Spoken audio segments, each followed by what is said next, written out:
Guys, and welcome back to my channel. My name is Funzo, and if you're new here, welcome. On today's video we are gonna be making cabbage. Now listen, I've made mushy cabbage before, but this is different. This is a lot more crunchier. This is less ingredients, it's fast to cook, and I hope you do enjoy it. So let's get started. So first of all, you're gonna add your oil. Not too much oil. We're not trying to make this super oily, so we're gonna add in whatever oil of choice that you want. Then we're gonna go in with the onion. Now again, simple ingredients. So the onions, again, we're not cooking them to like a browning. We're just gonna get them to like just soft.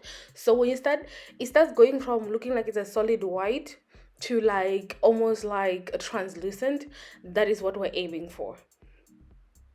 So we're just gonna make sure that we are moving it from time to time, just to make sure that everything is mixing well. And then right here I'm adding in the garlic. Now if you don't like the garlic, you do not have to add it, but I do love me some garlic and I like the flavor of it. And then we're just mixing everything. So like I said, I did do a mushy one. The mushy one had a lot more ingredients, a lot more steps. This one is very simple, straight to the point.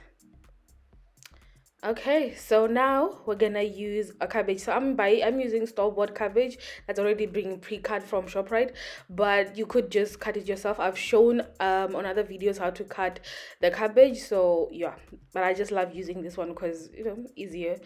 And then we're just gonna rinse it. Please make sure to rinse your cabbage, or actually a lot of your vegetables and fruits.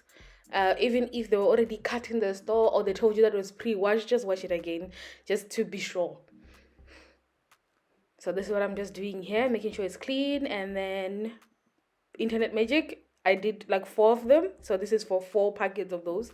And then I'm just adding in my salt. Now with this one, again, you're not going to do too much. You're gonna cover it like this, and then on a medium heat, you're gonna allow it to cook. Now we're gonna allow it to cook, as I said, in there like for between 10 to 20 minutes. If it needs a little bit more, then you leave it for a little bit more. But can you see that it's becoming a little bit translucent, but it is still holding its shape? We don't want to overcook it. Now this recipe, I was introduced to it by my aunt. She usually cooks this like for when we had funerals and stuff. So basically it is like that, and it's done when we're here.